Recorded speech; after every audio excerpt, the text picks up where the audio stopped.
Welcome back to Nee's kitchen. അപ്പോൾ ഞാൻ കൊണ്ടുവന്നിരിക്കുന്ന recipe strawberry കേക്കിൻ്റെ റെസിപ്പിയാണ്. ഇതൊരു അടിപൊളി കേക്കാണ്. അപ്പോൾ നമുക്ക് നോക്കാം ഇതെങ്ങനെയാണ് തയ്യാറാക്കുന്നതെന്ന്. അപ്പോൾ ആദ്യം നമുക്ക് കേക്കിന് ആവശ്യമായിട്ടുള്ള ഡ്രൈ ഇൻഗ്രീഡിയൻസ് ഒന്ന് അരിച്ചെടുക്കണം. അപ്പോൾ അതിന് വേണ്ടിയിട്ട് ഞാനിവിടെ ഒരു അരിപ്പയിലേക്ക് 1 കപ്പ് മൈദയും 1 ടീസ്പൂൺ ബേക്കിംഗ് പൗഡറും പിന്നെ ഒരു 1/4 ടീസ്പൂൺ ബേക്കിംഗ് സോഡയും 1 നുള്ള് ഉപ്പും കൂടെ ചേർത്തിട്ടൊന്ന് അരിച്ചെടുക്കുവാണ്.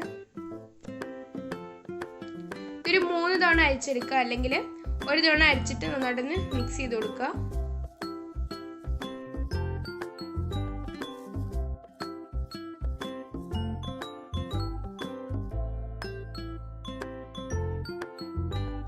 ഇപ്പോൾ നന്നായിട്ട് തന്നെ മിക്സ് ആയിട്ടുണ്ട്. ഇനി നമുക്കൊരു ബൗളിലേക്ക് 4 മുട്ട പൊട്ടിച്ചൊഴിച്ച് കൊടുക്കാം. ഇതിലേക്ക് 1 ടീസ്പൂൺ വാനില എസൻസും കൂടെ ഒഴിച്ചിട്ട് നന്നായിട്ടൊന്ന് ബീറ്റ് ചെയ്തെടുക്കാം. ഇതിലേക്ക് നമുക്ക് 1 കപ്പ് പൊടിച്ച പഞ്ചസാരയും കൂടെ ചേർത്തിട്ട് നന്നായിട്ടൊന്ന് ബീറ്റ് ചെയ്തെടുക്കാം. നന്നായിട്ട് ബീറ്റ് ചെയ്തതിന് ശേഷം ഇതിലേക്ക് നമുക്കൊരു 4 ഡ്രോപ്പ് സ്ട്രോബെറി മിക്സ് ചേർത്ത് കൊടുക്കാം. എന്നിട്ട് നമുക്ക് നന്നായിട്ടൊന്ന് മിക്സ് ചെയ്തെടുക്കാം.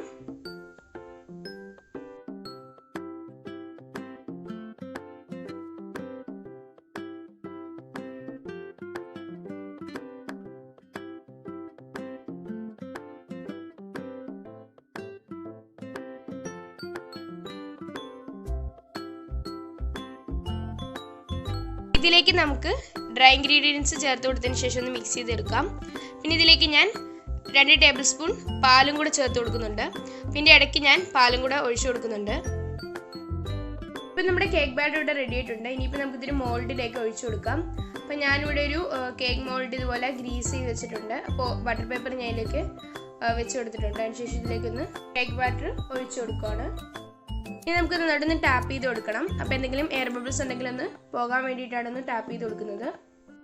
കേക്ക് മിക്സ് ചെയ്തുകൊണ്ടിരിക്കുന്ന ഇടയ്ക്ക് തന്നെ ഞാനിവിടെ ഒരു പാത്രം പ്രീഹീറ്റ് ചെയ്തിട്ടുണ്ടായിരുന്നു. അതിലേക്ക് നമുക്ക് ഈ ഒരു കേക്ക് മോൾഡ് ഇറക്കി വെച്ച് കൊടുക്കാം. അപ്പോൾ 30 മിനിറ്റ് ലോ ഫ്ലെയിമിലാണ് ഒന്ന് കുക്ക് ചെയ്തെടുക്കേണ്ടത്. പിന്നെ ഞാനിവിടെ 1 കപ്പ് വിപ്പിംഗ് ക്രീം എടുത്തിട്ടുണ്ട്. അതിലേക്കൊരു 4 ടേബിൾ സ്പൂൺ ഐസിങ് ഷുഗറും കൂടെ ചേർത്തിട്ടുണ്ട്. പിന്നെ ഇതിലേക്ക് ഞാൻ ഒരു 1/4 ടീസ്പൂൺ വാനില എസൻസും കൂടെ ചേർത്തിട്ടാണ് ഒന്ന് ബീറ്റ് ചെയ്തെടുക്കുന്നത്. നമുക്ക് നന്നായിട്ടൊന്ന് ബീറ്റ് ചെയ്തെടുക്കാം. പിന്നെ ഇതിലേക്ക് ഞാൻ സ്ട്രോബെറി ഒരു മിക്സ് ചേർത്തിട്ടുണ്ടായിരുന്നു. ഒരു 3-4 ഡ്രോപ്പ് ചേർത്തിട്ടുണ്ട്. നമ്മുടെ കേക്ക് ഇവിടെ ബേക്കായിട്ട് വന്നിട്ടുണ്ട്. ആ കേക്ക് ഞാനിപ്പോൾ 3 ലെയറായിട്ട് കട്ട് ചെയ്തെടുത്തിട്ടുണ്ട്. ഫസ്റ്റ് ലെയർ വെച്ചിട്ട് അതിലേക്ക് ഷുഗർ സിറപ്പ് ആക്കി കൊടുത്തിട്ടുണ്ട്. പിന്നെ നമ്മൾ നേരത്തെ വിപ്പ് ചെയ്ത് വെച്ചിട്ടുള്ള ഒരു വിപ്പിംഗ് ക്രീമും ഇതിൻ്റെ മുകളിലേക്ക് ഒന്ന് സ്പ്രെഡ് ചെയ്ത് കൊടുക്കുകയാണ്. ഫസ്റ്റ് ലെയർ കേക്ക് വെച്ചതിന് ശേഷം ക്രീം സ്പ്രെഡ് ചെയ്തതിന് ശേഷം നമുക്ക് സെക്കൻഡ് ലെയർ വെച്ച് കൊടുക്കാം. എന്നിട്ട് ഷുഗർ സിറപ്പ് ആക്കി കൊടുക്കാം.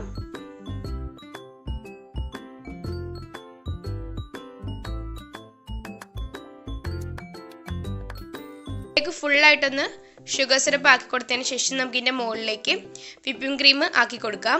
അതിനുശേഷം നമുക്ക് ഇതിൻ്റെ മുകളിലേക്ക് 3rd ലെയർ കേക്ക് വെച്ച് കൊടുത്തതിന് ശേഷം കേക്ക് ഫുള്ളൊന്ന് വിപ്പിംഗ് ക്രീം വെച്ചിട്ടൊന്ന് കവർ ചെയ്യാം. ഇപ്പം ഞാനിവിടെ കേക്ക് ഫുള്ള് വിപ്പിംഗ് ക്രീം വെച്ച് കവർ ചെയ്തെടുത്തിട്ടുണ്ട്. അതിനുശേഷം ഞാനിവിടെ ഫ്ലവർ നോസിൽ വെച്ചിട്ട് ഫ്ലവേഴ്സും അതുപോലെ തന്നെ ബോർഡറും വരച്ചു കൊടുത്തിട്ടുണ്ട്. ഇപ്പോൾ നമ്മുടെ അടിപൊളിയായിട്ടുള്ള സ്ട്രോബെറി കേക്ക് ഇവിടെ റെഡി ആയിട്ടുണ്ട്. അപ്പോൾ നിങ്ങൾക്ക് എല്ലാവർക്കും ഈ ഒരു വീഡിയോ ഇഷ്ടപ്പെടും ഞാൻ വിചാരിക്കുന്നു. അപ്പോൾ നിങ്ങൾക്ക് ഈ വീഡിയോ ഇഷ്ടപ്പെട്ടാൽ തീർച്ചയായും ലൈക്ക് ചെയ്യുക, ഷെയർ എൻ്റെ ചാനൽ സബ്സ്ക്രൈബ് ചെയ്യുക. Thanks for watching.